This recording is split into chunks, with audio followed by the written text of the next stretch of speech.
awaiting transmission. Is drug dealing now completely out of control? I've got 30 quid.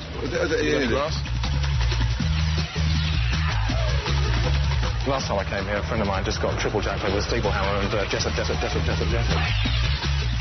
It's not wood, right? This is not wood, man. He got a negative Lucy with a crack candle.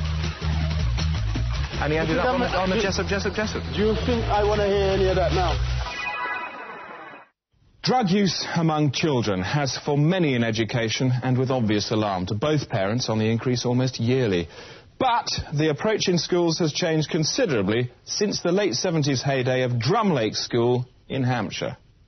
We take students from age 8 to 18, and the whole ethos of the school is to allow the children to discover their own level of drug intake and to develop their own sense of maturity.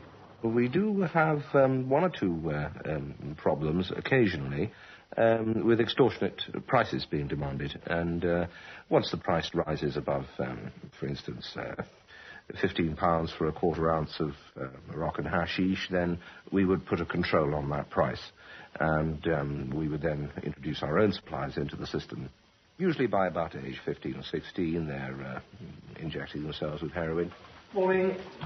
And by the time they're 17 or 18, they're generally rather bored with it. The one rule that we do insist on, by the way, is that all drugs, especially the hard drugs, are of medical quality. How's it going? Oh, I've got a bit of a problem. Oh, yes? Yeah, I'm running out of money and I'm not going to have enough to buy any drugs or anything. Oh, dear. I thought you could help. I mean, I can't start telling you how to spend your money and how to save it, can I? It's your problem.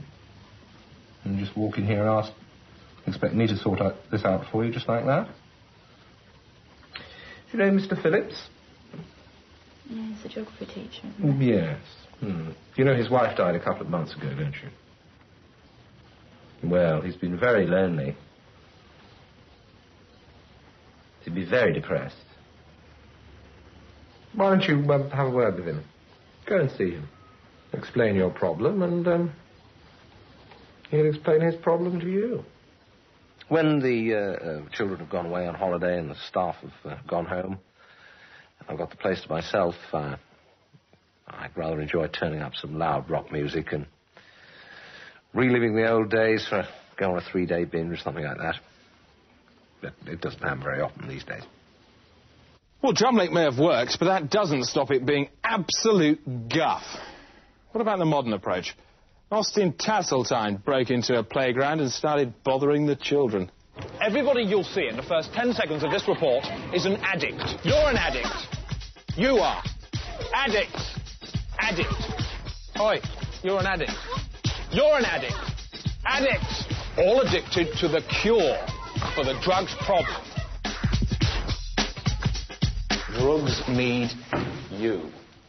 And here at Thaxted School, they can score pure cure. If you take the U out of drugs, what have you got? Drugs. Ever heard anyone get addicted to drugs? People say cocaine is fun. First, an information rush. Kids see what comes out when a cokehead blows its nose. How funny is that? Often on a napkin from a knob's restaurant. That man is lying on his back thinking, where in shitting crikey is my nose? It's in a jar, mate. I feel it's much better to scare the shit out of a kid now than to watch it become a heroin addict when it becomes bunged up with its own shit and can never shit again through taking bad shit and leave facts to shock you. Webb is invited to the school under a new scheme called School's Heightened Aversion Drug Therapy. Chat. Well, we live in very drugged-off times. I've seen mothers chasing children down the street who's to say they're not going to inject them with drugs once they catch them. This is the school addict. Hi. I'm Mark, still drug addict.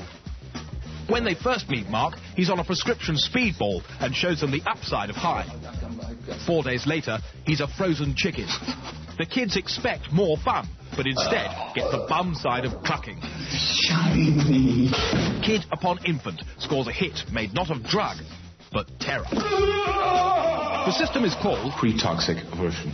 developed in, that is, nicked from, America. the black classroom. Children are made to sit for an hour in front of a drug paraphernalium while listening to some extremely monged music.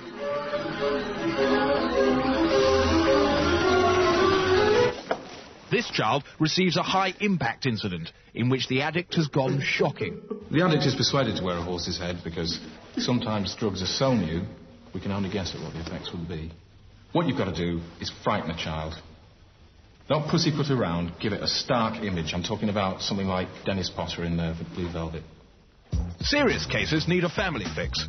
Desiree Wastry has been identified as a disaster waiting to happen.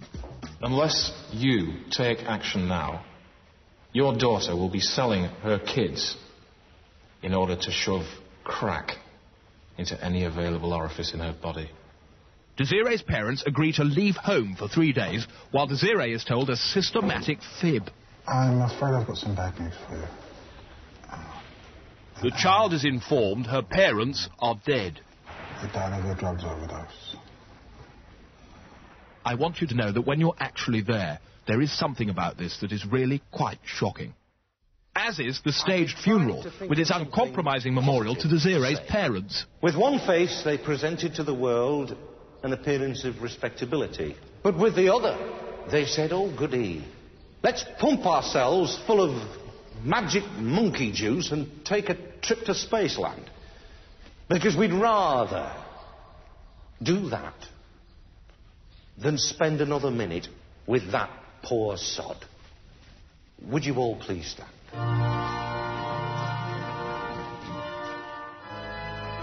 It's probably about now that Desiree will vow never to take a single drug, not even a stomach tablet.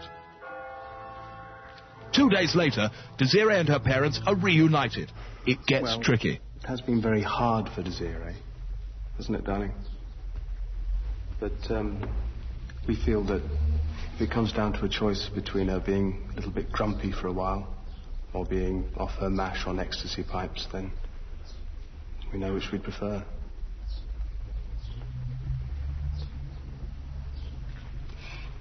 And the bit where the man turned into the horse, that was quite good, wasn't it? It's hard to tell whether this school will be a hit or a hash. But then what do I know? I've only taken ecstasy once and I certainly didn't swallow it. Only time can tell. And if you think about it, time's a bit of a drug too.